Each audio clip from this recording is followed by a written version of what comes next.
Hi అండి. ఇంట్లోనే ఈజీగా జామ్ ఎలా తయారు చేసుకోవాలో చూపిస్తానండి. ఈ జామ్ తయారు చేసుకోవడానికి ఎటువంటి ఫ్రూట్స్ అవసరం లేదండి. ఇందులో ఎటువంటి ఎసెన్స్ కలపన అవసరం లేదండి. ఈ జామ్ 6 months వరకు నిలవ ఉంటుందండి. చాలా టేస్టీగా ఉంటుంది. మనం సూపర్ మార్కెట్లోని తీసుకున్న జామ్ లాగే ఉంటుంది టేస్ట్ కూడానండి. చాలా తక్కువ కాస్ట్తో తయారు చేసుకోవచ్చండి. ఎటువంటి కెమికల్స్ కలవ కాబట్టి చిన్నపిల్లలకు కూడా పెట్టొచ్చండి ఈ జాము. ఇది ఎలా తయారు చేసుకోవాలో చూపిస్తానండి. ఇవి వాక్కాయలు అంటారండి. ఇవి వర్షాకాలంలో మాత్రమే దొరుకుతాయి. వీటితోటే ఇప్పుడు మనం జామ్ తయారు చేసుకుందామండి. ఇవి కొద్దిగా వీటిని ఒక 2-3 సార్లు బాగాన మంచినీళ్ళతోటి క్లీన్ చేసుకోండి. ఎందుకంటే వీటిపై కొద్దిగా జిగురులాగా ఉంటుందండి. అది పోయే వరకు కొద్దిగా శుభ్రంగా క్లీన్ చేసి పెట్టుకోండి. తర్వాత వీటి లోపల చిన్న పిక్కలు ఉంటాయండి. ద్రాక్ష పళ్ళకు ఉంటాయి చూడండి, అలాగ పిక్కలు ఉంటాయండి. అవి ఎలా కట్ చేసి తీసేయాలో చూపిస్తాను చూడండి. ఇలాగా మధ్యకి ఒక వంకాయని తీసుకొని కట్ చేయండి. ఇగోండి లోపల ఇలా పిక్కలు ఉంటాయి. వీటిని మీరు చాకుతో కానీ లేకపోతే టూత్పిక్తో కానీ తీసేసుకోవచ్చండి. ఇలాగా అన్ని వంకాయలని సమానంగా మధ్యకి కట్ చేసి అందులో పిక్కలన్నీ తీసేసి ఓ పక్కన పెట్టుకోండి. వీటిని ముందు క్లీన్ చేసుకున్నాం కాబట్టి మరీ క్లీన్ చేయక్కర్లేదండి.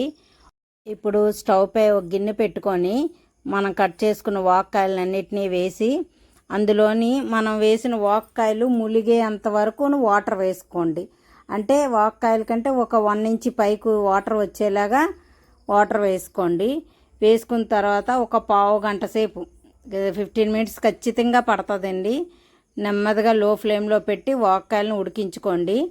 ఉడికిన తర్వాత మనకి అవి ఉడికేదో లేదో తెలియాలి అంటే చూడండి, చూపిస్తున్నాను.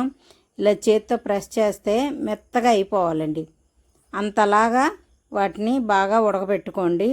తర్వాత స్టవ్ ఆఫ్ చేసి కొద్దిగా చల్లారిన తర్వాత ఇలా స్ట్రైనర్ ఏదైనా తీసుకొని మనం ఇప్పుడు బాయిల్ చేసుకున్న వాక్కాయలు ఉన్నాయి కదా, వాటిని అన్నిటినీ ఇలా వడపోసేసుకోండి. అందులోని ఎక్సెస్ వాటర్ అంతా కిందకి వచ్చేస్తుందండి. ఇవన్నీ చూపిస్తున్నాను కదండి, ఈ విధంగాన మొత్తం అంతా ఈ స్ట్రైనర్లో వేసి ఇలా ప్రెస్ చేస్తే వాటర్ అంతా కిందకు వచ్చేస్తుందండి. వచ్చేసిన తర్వాత ఈ వాక్కాయల్ని బాగా చల్లారిన తర్వాత అండి మిక్సీలో వేసి మెత్తని పేస్ట్ లాగా మనం మిక్సీ పట్టుకోవాలండి. అంటే లమ్స్ ఏమీ ఉండకూడదండి, పేస్ట్లా అయిపోవాలి. నేను చూపిస్తాను చూడండి. ఇలా ఇదంతా మిక్సీలో వేసి వాటర్ ఏమి వేయకూడదండి, ఓన్లీ వాక్కాయలు మాత్రం వేయాలి. ఇగోండి ఈ విధంగా మెత్తటి పేస్ట్ లాగా మిక్సీ పట్టుకోవాలండి. ఈ పేస్ట్ని మళ్ళీని మనం ఇందాక స్ట్రైనర్ వాడుకున్నాం కదా, దాంట్లో వేసి ఇలా నేను చూపించే విధంగా గరిటెతోటి ఇలా ప్రెస్ చేసామనుకోండి, ఇంకా ఈ సాఫ్ట్ పేస్ట్లోంచి ఇంకా స్మూత్ పేస్ట్ ఇగోండి ఈ విధంగా కిందకు వచ్చేస్తుందండి. ఇందాక మన స్ట్రైనర్లోంచి తీసిన వాటర్లోకే ఇది మళ్ళీ ఈ పేస్ట్ని మనం వేసుకోవాలండి. ఇంకా ఇందులో ఏమైనా పిప్పు లాంటిది లమ్స్ లాంటివి ఉండిపోతే పైన ఉండిపోతాయండి. సాఫ్ట్ పేస్ట్ రావాలండి. ఇగోండి నేను చూపించే విధంగా ఇలా చేసుకొని ఈ పిప్పు మొత్తం పడేయాలండి. తర్వాత ఒక కడాయి పెట్టుకొని మనం ఇందాక పేస్ట్ తీసుకున్నాం కదండి, వాటర్తో కలిపి మిక్స్ చేసి ఆ పేస్ట్ వేసుకోవాలండి. మనం 1 కప్పు తీసుకుంటే 1 కప్పు షుగర్ వేసుకోవాలండి. నాకు 1/2 కప్పు అయిందండి అది ప్యూరీ. 1/2 కప్ షుగర్ వేసుకున్నాను, మీకు కొలత కోసం చూపిస్తున్నానండి. నేను ఇంకా ఎక్స్ట్రా ప్యూరీ తీసి ఉంచుకున్నానండి, చూడండి చూపిస్తాను. ఆ ప్యూరీ కూడా ఇందులో యాడ్ చేసేస్తున్నానండి. ఇగోండి అది కూడా యాడ్ చేసేస్తున్నాను. మీరు 1 కప్పు ప్యూరీ తీసుకున్నారంటే 1.5 కప్పు షుగర్ వేసుకోవాలండి. ఈ మొత్తం ఇలాగన లో ఫ్లేమ్లో పెట్టి అలా కలుపుతూ ఉండాలండి, లేకపోతే అడుగంటిపోద్ది. ఇలా కలుపుతూ ఉండగానే ఇగోండి ఈ విధంగా అవుతుంది. దగ్గరికి తిక్కుగాన మీకు చెప్పడం మిస్ అయిపోయానండి. ఇందులోని 1 కప్పు షుగరు మళ్ళీ యాడ్ చేశానండి. నేను ప్యూరీ ఎక్స్ట్రా వేసాను కదండి. మీరు 1 కప్పు ప్యూరీకి 1 కప్పు షుగర్ వేశారనుకోండి, చట్పటాగా ఉంటుంది. 1 కప్పు ప్యూరీకి 1.5 కప్పు షుగర్ వేస్తే స్వీట్గా ఉంటుందండి. అది మీ ఇష్టం. నేను ఇంకో 1/2 కప్పు షుగర్ వేస్తున్నానండి. నాకు ప్యూరీ ఎంత వచ్చిందంటే 2 కప్స్ వచ్చాయండి. 2.5 కప్స్ షుగర్ వేస్తున్నానండి.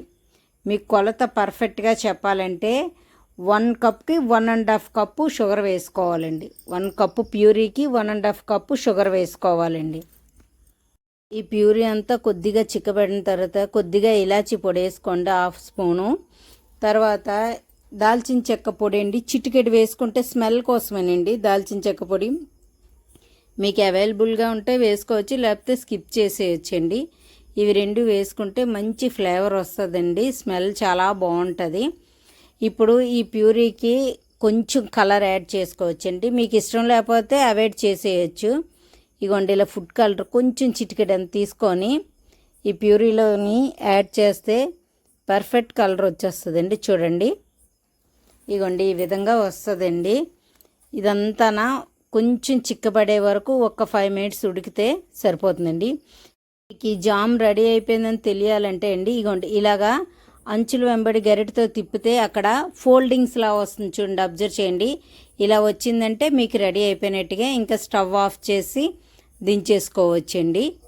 ఇంకా జామ్ రెడీ అయిపోయిందండి. ఇది దించేసి బాగా చల్లారనివ్వాలండి.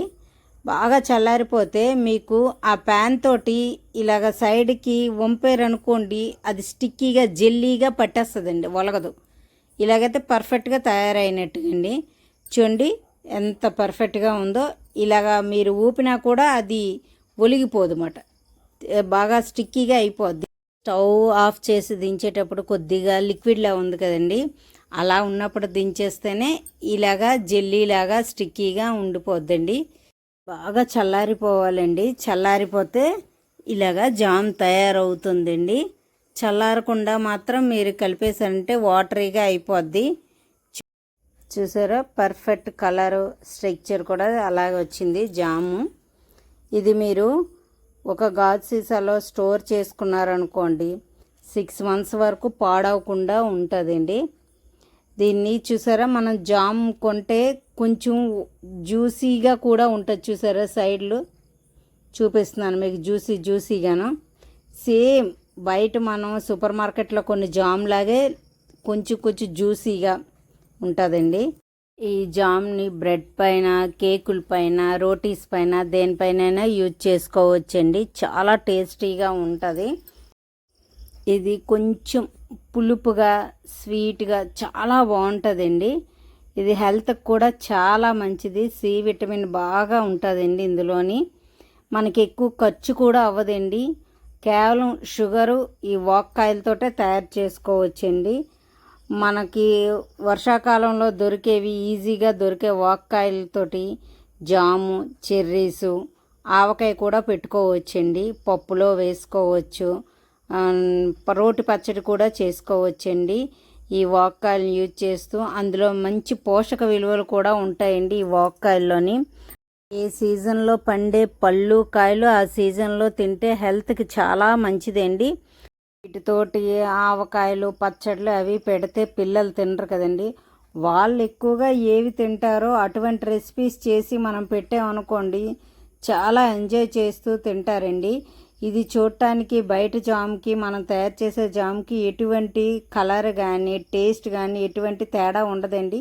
సేమ్ మనం సూపర్ మార్కెట్లో కొన్ని జామ్ లాగే ఉంటుంది కాబట్టి పిల్లలకు కూడా ఎటువంటి తేడా తెలియదండి. చక్కగా ఎంజాయ్ చేస్తూ తింటారు.